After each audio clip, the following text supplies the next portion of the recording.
Does anyone have like a solid idea? When you think of something that's cinematic, why do you think it's cinematic? Yes. Movement that drives emotion. Okay, that's good. That's good. Anybody else have any? Yes. There's some kind of author. It's not just capturing whatever's in front of you.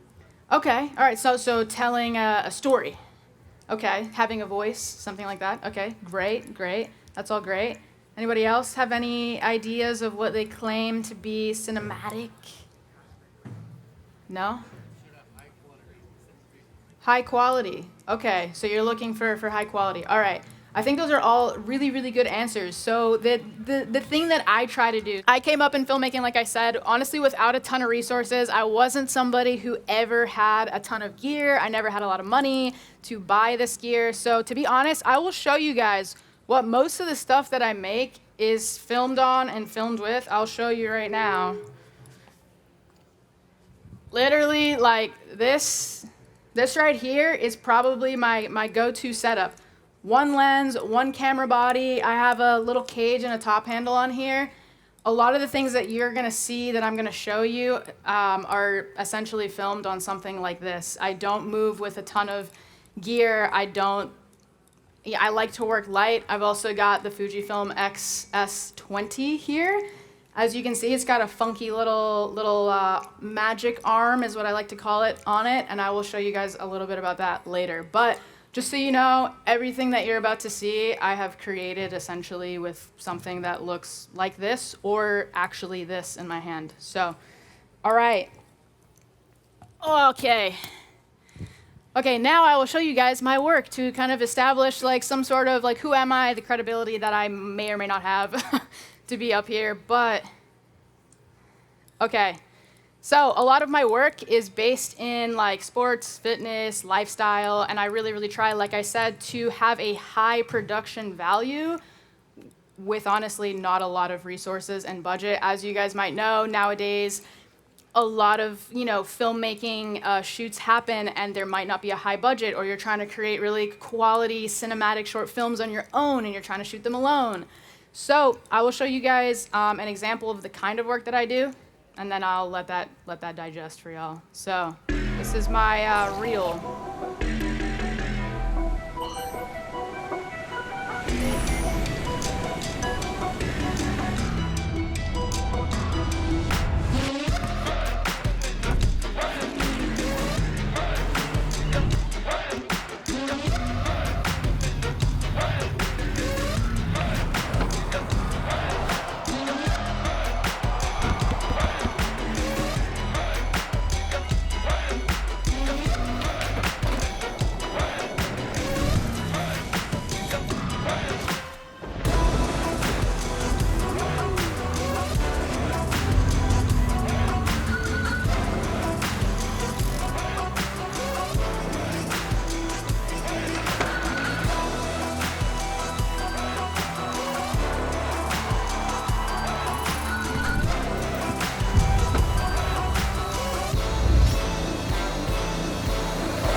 All right, dope.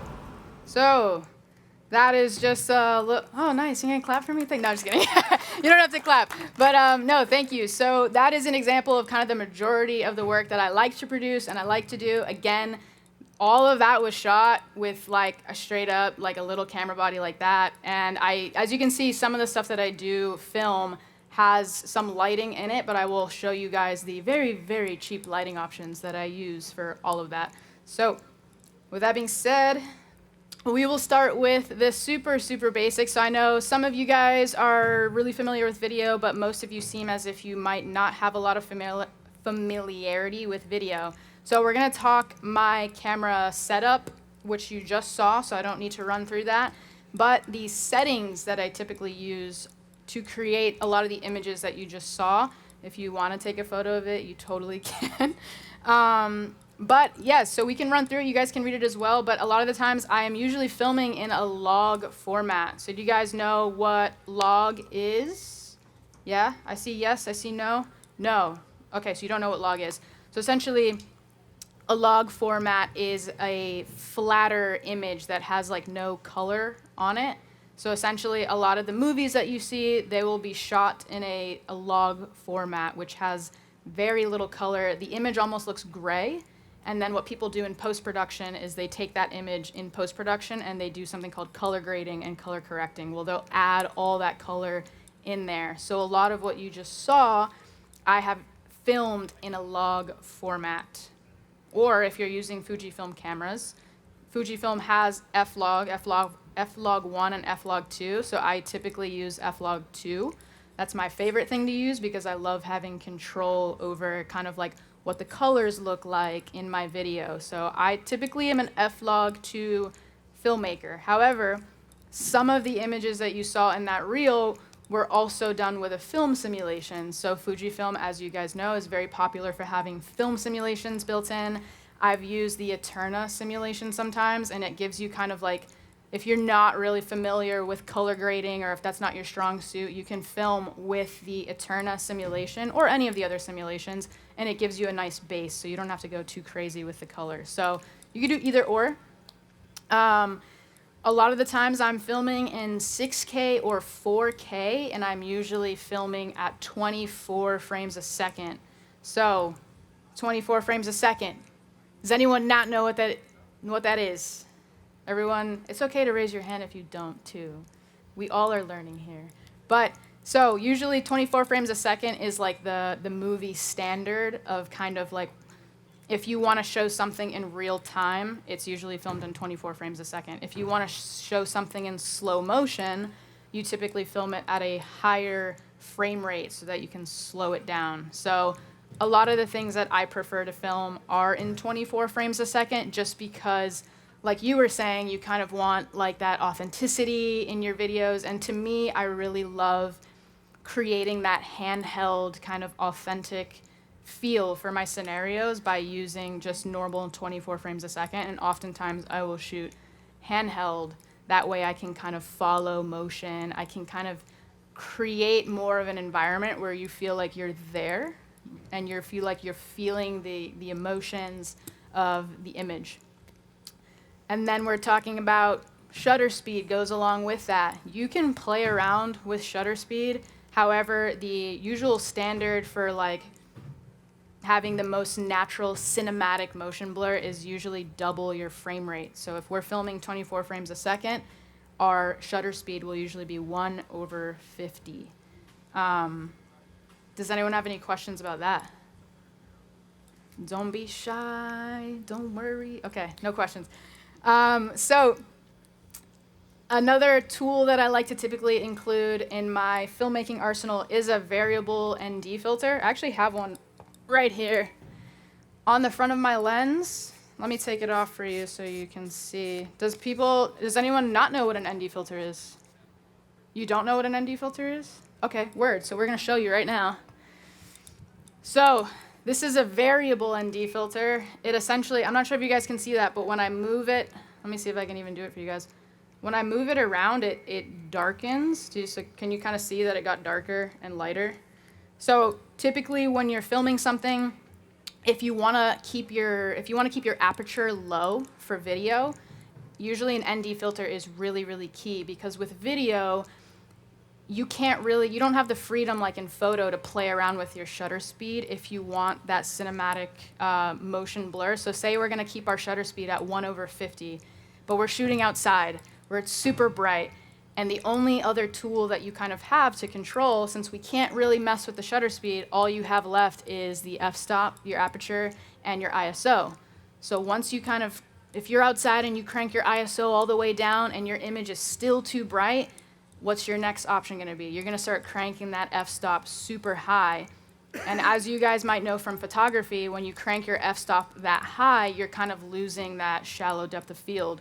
So if shallow depth of field is something that you want to keep in your image, you can take a variable ND filter, put it on front of your lens, and it'll help darken the image so that you can keep your f-stop at a more shallow depth of field. Does that make sense? Was that helpful at all? Yeah, super helpful. Okay, dope. So this is literally like, if you're gonna invest in anything for filmmaking, get a variable ND filter. They're amazing, and they're what helped me shoot in really, really harsh lighting conditions. Okay, let me not break this. So let me put it here. So the next tip that I kind of have for you guys is, a lot of people when they start filming, they will kind of do auto settings. I would really, really encourage you guys to get out of your comfort zone and not use auto settings. This may be controversial, but I do not like filming in a auto white balance. What happens with auto white balance is that when you're filming in an auto white balance, because you're not taking photos and freezing the image, you're moving around with the image, you can kind of see the auto white balance start to fluctuate in the middle of your shot.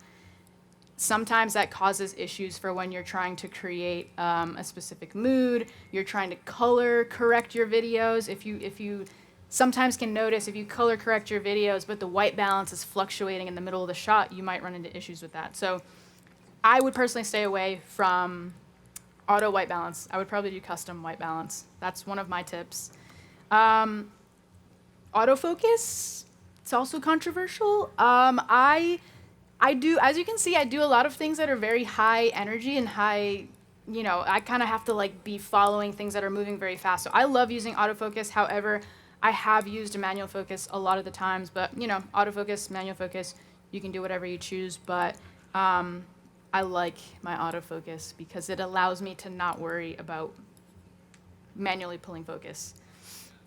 The codecs that I shoot in, this might be a little bit of an advanced kind of thing to wrap your head around, so I won't go too deep into it, but when you're choosing the settings for how you'd like to film, you might notice like in the Fujifilm menus or in other camera menus, you have all these different like codec options. It's like H.264 and H.265 and ProRes and all this stuff. The new Fujifilm cameras, like the XH2S, actually has ProRes, so you can film in the ProRes codec, and ProRes is just essentially like it's a larger file, but it's less compressed, so you get a lot of detail out of it. That's my favorite codec to shoot in. However, most cameras don't do internal ProRes recording. That is a special thing with the XH2S, which is why I love Fujifilm, because they're awesome. But you can shoot in other codecs like H.264 and H.265, which most cameras have. They're just going to be a lot smaller files. They're going to be compressed a little bit more, but you'll still get good image quality out of them. So does anyone have any questions about camera settings or anything that's confusing to certain people when you're trying to set up your camera for filmmaking? Autofocus is definitely tricky because, it depends on what you're filming. A lot of the things I'm filming like action sports and cars and a lot of things that move very fast. So I typically turn off the face and auto eye detection if I'm not filming somebody's face, because a lot of the times, sometimes it'll start tracking somebody's face in the background and you didn't want that. So I know that Fujifilm has a ton of autofocus options. So they even have options for like motorbike, like action sports. They have options for airplanes. They have options for subject detecting animals, which is really cool.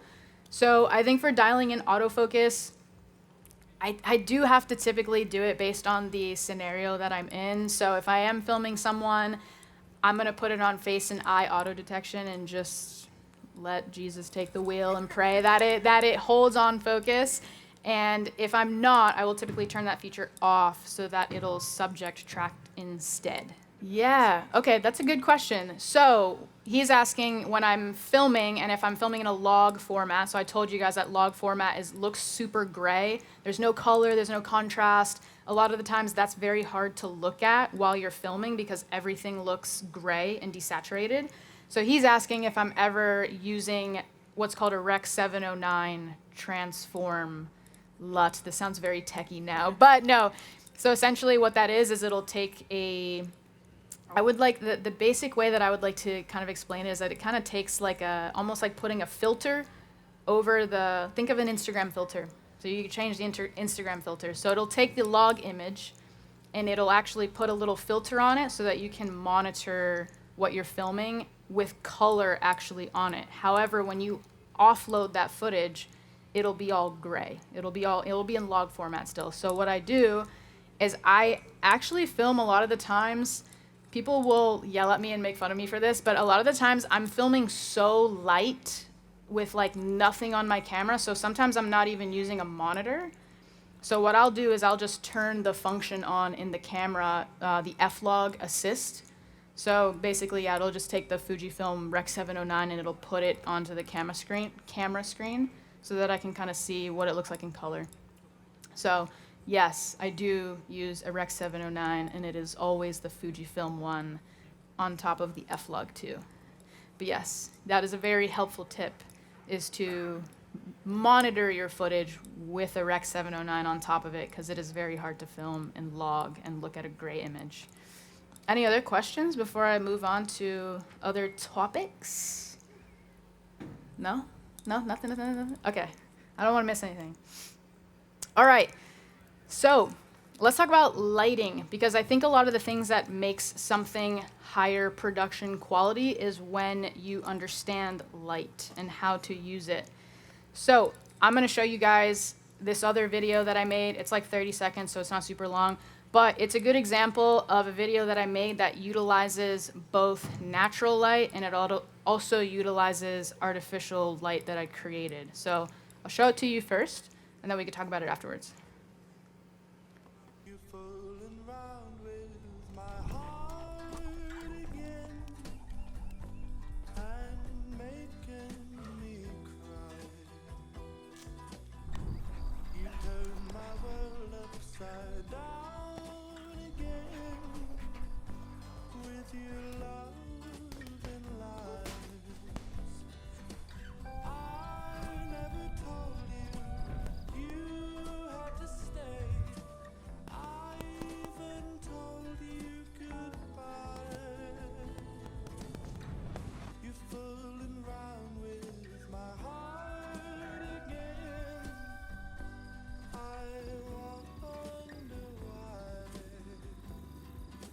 All right, cool. So that is an example of something that I made that it both uses natural light and uses RGB light. So kind of the ways that I introduce a higher, because I made that for, I'm gonna be real with y'all, I made that for $0, negative amount of money. That was something that I made for fun with my friend, and I used that same setup that I just showed you on the ground. That is exactly what I used to film it, nothing else. So let's talk a little bit about, no, don't play that again. I don't know why I don't know how to use technology. All right, there we go. Okay, so we'll touch on natural light first. So, I mean, I know a lot of you guys are photographers, so you probably have some understanding of lighting and kind of like what lighting looks good. But I will say that a lot of the times when you don't have a budget and like you gotta film outside, a lot of the kind of techniques that I use to get the most cinematic looking image when I'm outdoors is to, one of the easiest tricks is to obviously film at golden hours. So you guys know what golden hour is? Yeah, everyone loves golden hour. So golden hour is definitely one of the best times to film, and that is because the sun is a lot lower in the sky, so you're getting a lot more pleasing shadows on your subject's face. Instead of having the sun really high above you, you're getting like raccoon eye shadows, and nobody looks cute. I mean, maybe you do look cute, but so golden hour is what I would suggest for if you have the ability to film at golden hour. Always film at golden hour. It just looks a lot more pleasing. It looks a lot better. My other big tip that if you're ever struggling with lighting, if you're ever like, why doesn't this look good? Why doesn't this look quote unquote cinematic? My biggest tip would be to film on the shadow side. So what I mean by filming on somebody's shadow side is that, let's say you're outdoors, right? And the sun is like over here. So you have the sun coming in and hitting someone's face here. If I position myself, like right now, like that light right there's the sun. If I position myself right here, I look pretty like flat because there's just light that's filling in my entire face. However, let me see, if I pick you out right here, you're kind of facing me in a way where you have the light hitting the side of your face, but you have a bit of shadow hitting the other side of your face. So essentially, that's kind of what I look for when I'm outdoors. If I'm going to be positioning somebody outside, I think sometimes our brains are like, well, the sun is facing this way, so let me get you all well lit. You can do that, but it does look, it gives your image a very flat look because your subject's face is all lit. So what I would say is that if all else fails, if you go outside and you have a big old brain fart and you're like, I don't know how to light this, I don't know how to do this, just remember the one golden rule for me is always film on somebody's shadow side. So if you can create a scenario in which your subject has, now if I turn this way, I have half of a lit face and kind of half of a shadow face. So I would put the camera right here and I would shoot towards their shadow side because that is, in filmmaking, you'll see it a lot in movies, that is just typically the most cinematic way to capture somebody in lighting. Other tips that I use is, to diffuse your lighting. So if you have the ability to bring a diffusion outside, you can use that to diffuse and soften the light. If you're filming in the middle of the day where it's very, very harsh light, a lot of Hollywood productions will have those huge like canopies of they're called scrims, I think, not me not knowing what it's called, but they'll use that to kind of diffuse the sun, so it's a little bit less harsh and a lot softer on your subject. Obviously, I don't usually have access to that kind of thing, so that's why I film at golden hour, and that's why I try to film on somebody's shadow side, just to do whatever you can to make it more cinematic. Also, I'm a huge fan of silhouettes. I mean, who doesn't love a good silhouette? If you place your subject in front of the light, especially at a time like a beautiful sunset like that, you will get a nice little silhouette, and I think that that creates a very intriguing image because you're not really sure what the subject is you're looking at, but it kind of makes the viewer ask a question, who are we looking at? And it just looks nice. That's what I think. Does anyone have any questions about filming outside and filming in natural light? No? I must be doing a really good job explaining. Okay, got you. Yeah, I was just like, how do you play with that? Yeah, so I think the way to play with that, so I actually have some examples here of kind of how I utilize the light. Yeah, so it is difficult when the sun is still very high in the sky, you are definitely going to have issues where your background is super blown out and then you don't have a lot of light on somebody, so it gets tough. That's why filming and that really, really golden hour is prime. But if you do run into situations like that, what I have tried to do is I will bring have you guys seen the 5-in-1 reflectors? I'm sure you guys use them for photography. The 5-in-1 reflectors that have a bounce. It has a gold side and a silver side. Sometimes if the light is super, super just terrible, I will often try to maybe use one of those to kind of fill in light. So that way I have more flexibility over where you can put your subject. So instead of trying to film directly into where the sun is coming from, you can take the light from the sun and kind of bounce it in a way so that you still get a light and a shadow side, but you're not directly filming into the sun. So that's if you have help. Honestly, a lot of the times I go out and I film and I don't have a lot of help, so you kind of have to work with what you got. Sometimes I do have images where it is kind of super blown out in the background, but you got to work with what you got sometimes. But just remembering that rule in general is super, super helpful. So, and these are a couple images that I've taken that kind of demonstrate this shadow side kind of technique that I use. So you can just kind of see that it adds depth to the image. I think a lot of times, when we think of something that's cinematic, we're actually talking about creating a sense of depth, whether that be emotional depth, visual depth, depth with lighting. A lot of cinematic images just utilize depth a lot, and you can get that by creating a shadow side. You can get that by not placing your subject up against a flat wall, so just creating that type of depth and contrast is definitely a tip that I would highly, highly suggest. We always want that good contrast. We always want that good depth. So any other questions on filming in natural Natural light? Nah? Okay. I'm doing a good job then. Okay, so creating your own light. This is a very scary image. I'm sorry, but I thought it looked cool. So in instances where you have to create your own light, the same concept still applies. If you don't have a shadow side, essentially what you're going to do is you're going to create your own shadow side. So if you're ever working with artificial lighting, and sometimes you've heard people say that, you should probably put your light at a 45-degree angle.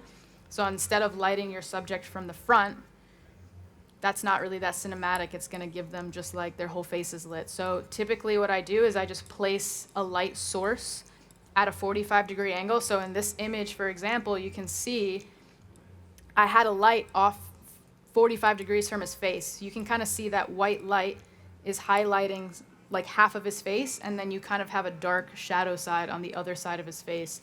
That kind of gives the image, like we were talking about, more depth. So if you don't have a shadow side, try to create one. Another technique that I've used with cinematic lighting is to use contrasting colors. So that's something that I like to do a lot, is to use contrasting colors. As you can see here, we do have contrasting colors. We have a light that is daylight balanced, so it's a white light, which is it's a cool tone temperature. And then in the background, you can see that there's a lamp behind him. So that's also a tip that I would suggest for you guys. Like, if you guys don't have anything at your availability, if you don't have expensive lights, I'm sure all of you guys have a lamp in your house, right? A lamp or some type of practical lighting. You can use that to create a contrast in the background. So if your lamp has this nice warm light coming from it, you can use that in the background to create some color pop.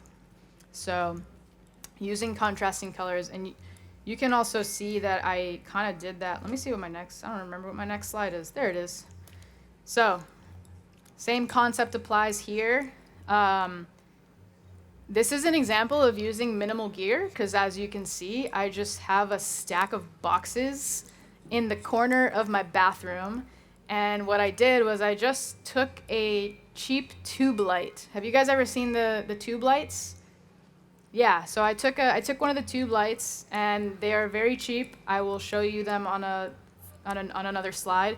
But I took one of those lights, I just put it on top of literally like 6 boxes so that it was high and at a 45 on my face.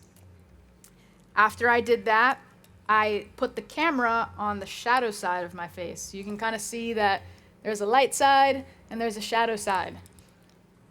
Another tip that I would also kind of suggest to you guys is using lights that you already have in your house. So if you had a lamp, or if you had something in the background, like I'm fortunate enough that I had a cool little neon sign in the back, but you can see that the neon sign in the background is blue. That's a cool tone, so it contrasts really well with the warm tone of the light. If I were to have set that light tube to be also blue or a cool tone, you really wouldn't get that like color contrast. And if you watch a ton of movies or TV shows, you'll often see that color contrast that they're creating using lights, using practicals. If you want to go the extra mile, I created an intentional color scheme by wearing a red bandana. So I think this image would have looked a lot different if I was wearing a black bandana or if I was wearing a white bandana. You really wouldn't have what I like to call a primary color scheme. So I have the blue, the yellow, and the red. That is a very appealing color scheme to the eye. And I kind of was very intentional about what I was wearing so that I would kind of pop from the image, and so that the image kind of had this balance of colors in it. So that's a secret little tip of mine. Wardrobe, that's like when you get real down the line with it, but once you start mastering kind of other elements of filmmaking, other very small things like wardrobe or set design is where you can start to really, really play with color contrast. So yes, that is an example that I did in my house. No, again, $0. Literally made this for no money. You're probably wondering if I make any money at this point. Answer is no, I do. Here's another just quick example of, again, same tube light. Just took this tiny tube light. You could see that I have my camera there, no monitor, nothing on it. I just put it on a tripod. I created this image of, it's like a shower scene, but I just kind of created depth and contrast to the person who's in the scene. You can kind of see more of, I was kind of using the light to kind of define, the person's features. So, and also define the water droplets. So you can kind of really see the water droplets are popping because of where I put the light. When you first start out filmmaking, lighting is something that's going to be very complicated and you're gonna have to play around with it a lot, but just remembering that you want shadow to create some sort of depth. So that is kind of what I experimented with, and where I placed the light is, was I getting pleasing shadows? Was I able to accentuate my character's body in this example, the water droplets? And as you can see, it's just, that tube light is magnet. It has a magnet on it, so you can just kind of stick. That's what's fun about those lights, is you can kind of stick them to anything that's metal. And so I've stuck them in like really weird places before and created some like really fun light. So that scene right there, that's an example of just using one light. So you can still create really dynamic images by just using one light, as long as you have shadow and light side. These are, if y'all are trying to get the plug on what products I use. So again, I really wanted to show you guys that I really do make these films with very minimal and cheap gear. These are very tiny lights, and you can see that both of them are under $100. So there's a lot of people out there that think that, oh my God, I need this like $600 light, and I need this huge softbox, and I need all of these things. You really, I'm telling you right now, you really don't. To create short films, to create short little ads, you really don't need a ton. You just need to know how to use them. So I really will roll up to a shoot with just these two little lights, and they're very small. One of them's that Aperture MC, it's a little pocket light, and the other one's the tube that I showed you guys, and they're very cheap. They're under $100, so saved you guys a lot of money with that one. Anyone have any questions on lighting or creating light? No? Yes? Do you ever have problems with lights flickering? Lights flickering. Yeah, so whenever I'm in a space that has lighting that's like not high quality light, you will see, like, you see those like black bands that go across the screen. They're very ugly and they're not cute. Those sometimes you might not have any control over. Like if you're shooting an event, or if you're in a space that just has really poor quality light, you might start to get those bands, and unfortunately there's not a ton that you can do about that. When you buy lights that are actually made for filmmaking, like these two suggestions that I have, they're very high quality lights, so they're not gonna have that kind of flickering effect. But yes, I have run into scenarios where I've been paid to film something and I'm like, oh my goodness, the lighting in here is, it's like flickering. It creates a really terrible look. And unfortunately, if that's something that you can't control, then you can't control. But sometimes people will have the ability to, like, well, let me shut off all the house lights and let me bring in my own lights that I know are, usable. But a lot of us don't have that luxury, so sometimes we just bite the bullet and we tell the client, like, hey, this is the scenario that you put me in, and there's not a lot we can do about it. But yeah, I don't run into that issue a ton, though. I will say that's a very rare issue that I run into. Any other questions about cinematic lighting? No? Okay. All right. We'll move on then. All right. Another thing that I like to utilize in my cinematic filmmaking journey is dynamic movement. So I think that there's a time and place for tripod shots. As you can see, I just showed you guys two examples of images that I made on a tripod. So I love making short films in which I rely on composition and lighting to create a feeling. But I'm also someone who, as you saw from my reel, I film a lot of handheld stuff, and I tend to like to create a lot of like visual appeal and energetic emotion through dynamic movement. So I will show you, this is the last video of mine I'll show you, I promise. You don't have to watch any more of my stuff. I will show you a video that I made on the X-H2S, and it is a very huge example of how I use dynamic movement to keep somebody like engaged. So I'll play it for you right now.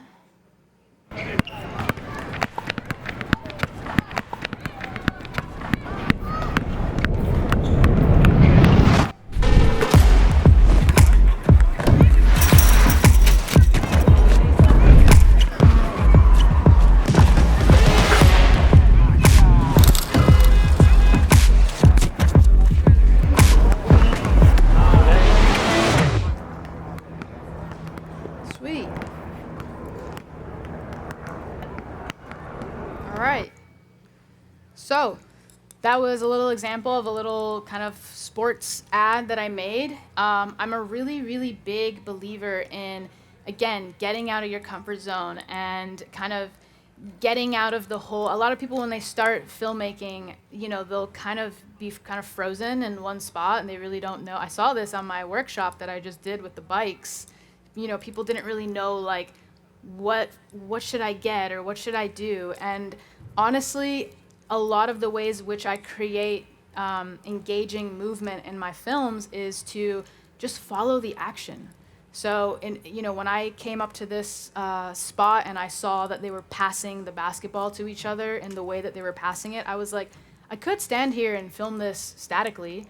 That would be very traditional and, in my opinion, a tiny bit boring, shall I say.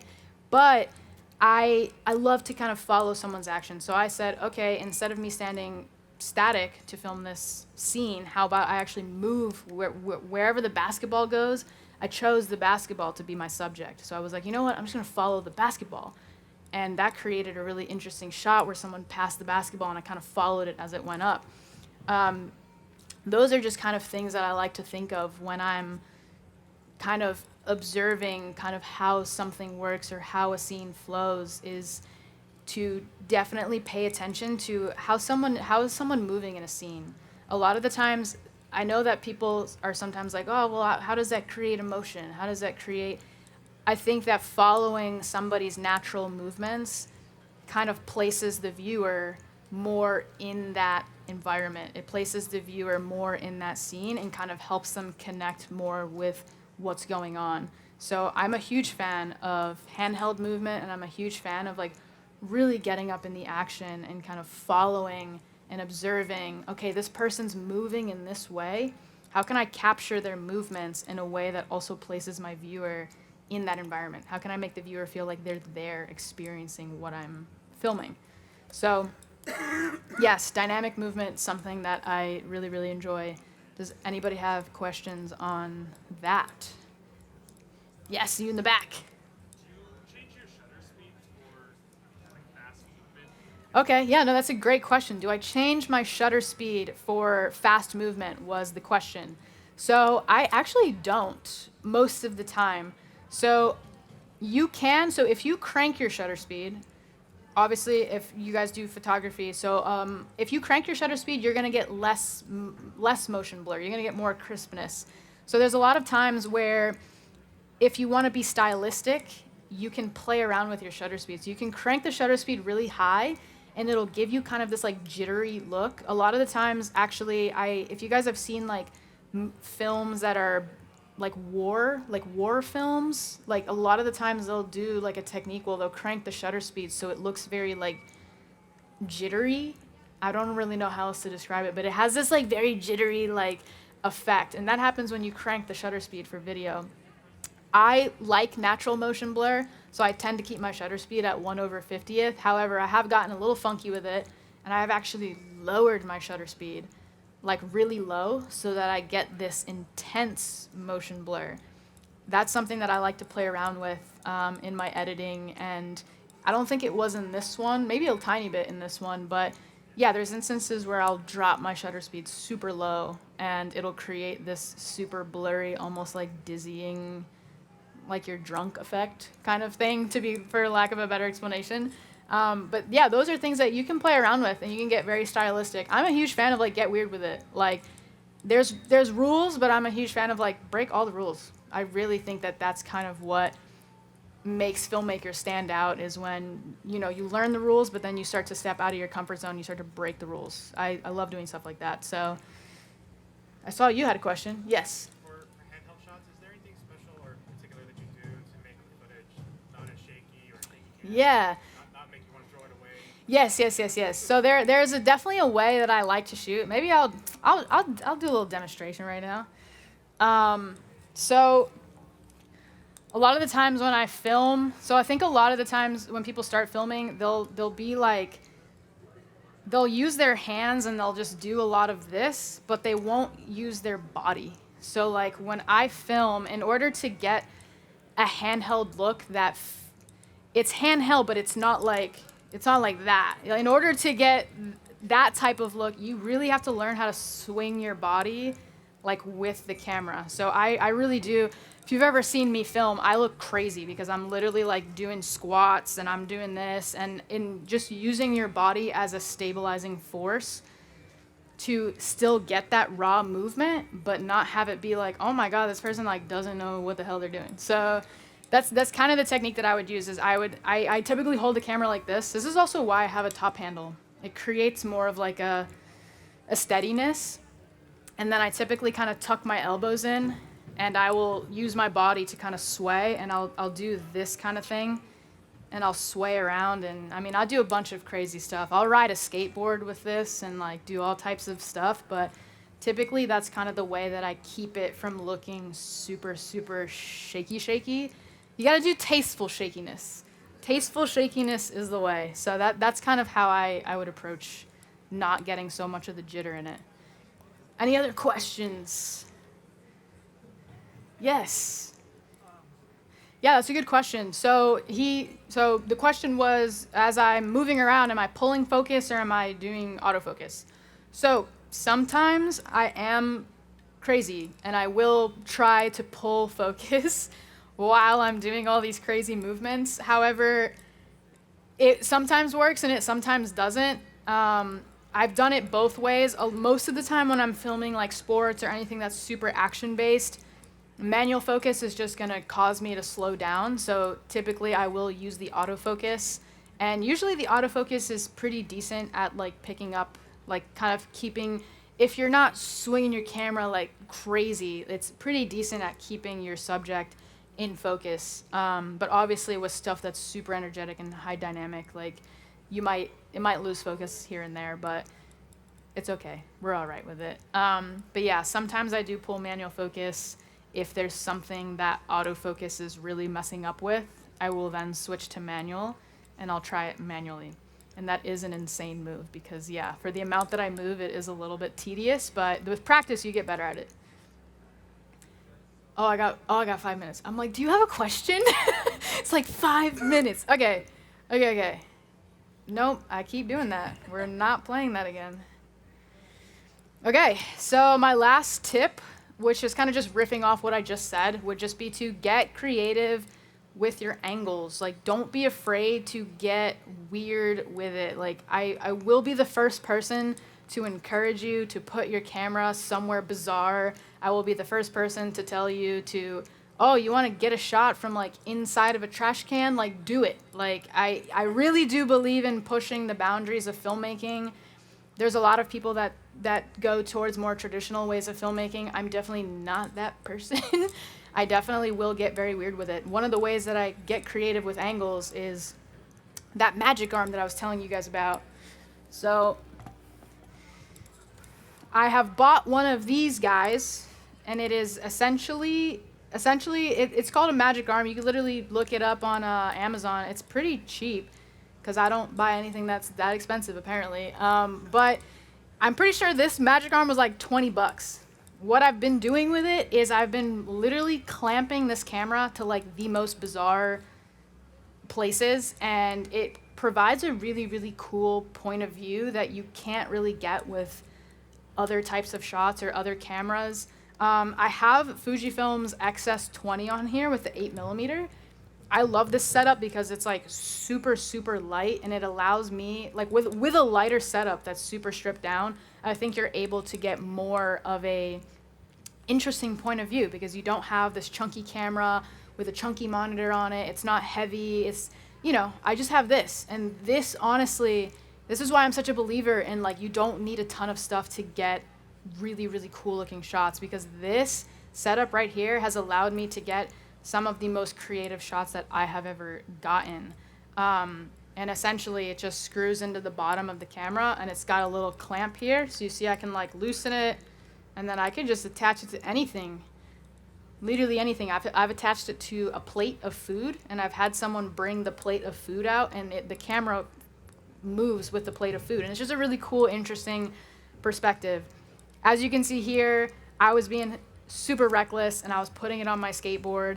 I did in fact try to skate on the skateboard with this setup, and I will tell you right now that it did not work. However, I switched angles, and I instead thought, hey, what if I'm carrying around my skateboard and we get this cool point of view shot where the camera is looking up at me?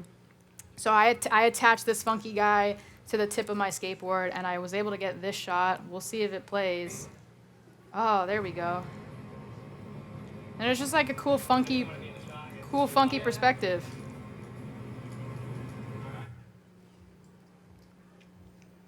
And that was done literally by just putting this camera like on the skateboard like you just saw. And it's super fun. You can get a lot of fun, funky angles. I kid you not, I've put this on everything, and people are like, what are you doing? That's crazy. If you come to the 3 p.m. workshop, we have BMXers, and I've been attaching this to like the BMX handles and just watching like interesting perspectives of people on the bikes. So if you come to that, you can see that in action. And all in all, have fun. If you're not having fun, people are gonna know. So just have fun with it. So yeah, I will be here for questions. Thank you. Appreciate it.